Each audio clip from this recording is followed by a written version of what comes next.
Belum lama ini Ustadz Abdus Somad ditolak berceramah di Jonggol, Bogor. Sekarang giliran Khalid Basalamah yang ditolak berceramah di Institut Pemerintahan Dalam Negeri IPDN Jatinagor, Jawa Barat. Ini adalah perguruan tinggi di bawah naungan Kementerian Dalam Negeri. Lulusan IPDN nantinya akan mengisi kursi aparatur sipil negara. Khalid Basalamah adalah pendakwah keturunan Arab yang berasal dari daerah Hadramaut, Yaman. Ia lahir di kota Makassar, Sulawesi Selatan, dan sebelumnya adalah seorang pengusaha. Khalid memang berkebangsaan Indonesia, tapi ia selalu mengagungkan kebudayaan Arab yang dianggapnya sebagai kebudayaan Islam. Itu terlihat dari cara dia berpakaian dan memanjangkan jenggot. Khalid juga sering memakai istilah-istilah Arab dalam ucapannya.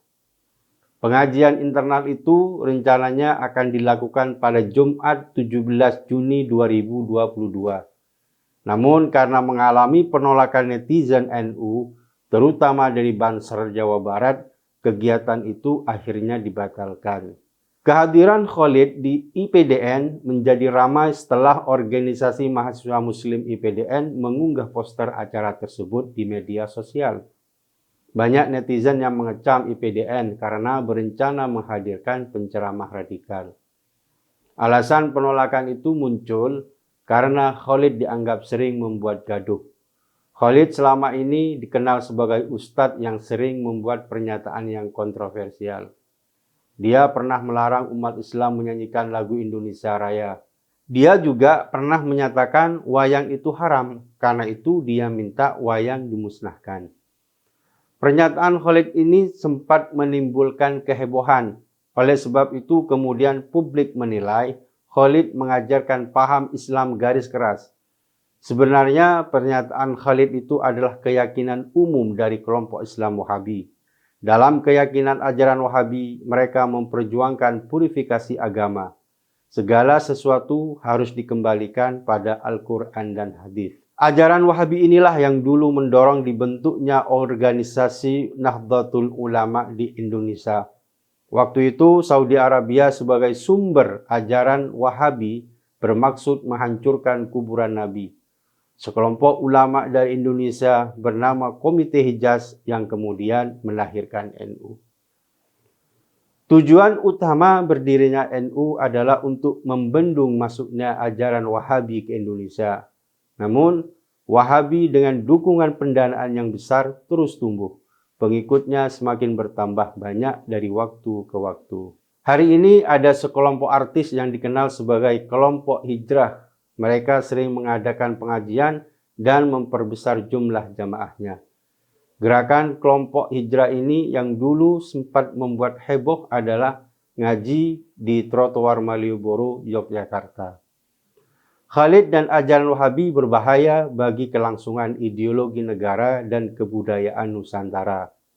Kehadiran orang-orang seperti Khalid meresahkan kelompok Islam lain, terutama kalangan Nahdliyin. Karena ajaran Wahabi menganggap ajaran lain yang tidak sesuai dengan paham mereka sebagai perbuatan maksiat atau syirik. Wahabi meniadakan adanya toleransi. Padahal Indonesia adalah negara majemuk dengan berbagai keragaman. Perbedaan itu bisa menimbulkan gesekan dan pada akhirnya akan melahirkan perpecahan. Khalid adalah penceramah beraliran Wahabi dan sering menyuarakan pernyataan anti-NKRI. Tidak tepat jika orang seperti ini berceramah di IPDN. Bisa dibayangkan calon pegawai negeri yang telah mendapatkan pemahaman Wahabi dari Khalid Basalamah. Dalam jangka panjang, itu bisa membahayakan keutuhan NKRI. Indonesia adalah surganya para penceramah. Segala macam ideologi berbahaya berkembang karena para penceramah ini tidak memiliki lisensi dari negara. Sertifikasi penceramah yang awalnya direncanakan untuk menertibkan ustadz dengan ajaran berbahaya seperti Khalid Basalamah menuai protes. Akhirnya, rencana itu dibatalkan. Sekarang masyarakat harus sibuk mengawasi sendiri jika ada ustadz radikal mengadakan ceramah, terutama di institusi negara. Mereka terpaksa menyatakan protes keras karena keberadaan ustadz radikal itu membahayakan kerukunan. Mestinya ini adalah tugas pemerintah. Harus dibuat aturan tegas agar tidak semua orang bisa menjadi penceramah tanpa uji kompetensi. Akhirnya, ustadz-ustadz karbitan dan ustadz yang berideologi radikal banyak bermunculan. Indonesia harus segera diselamatkan dari kekacauan ini sebelum kelompok mereka membesar dan tidak sanggup lagi untuk diredam.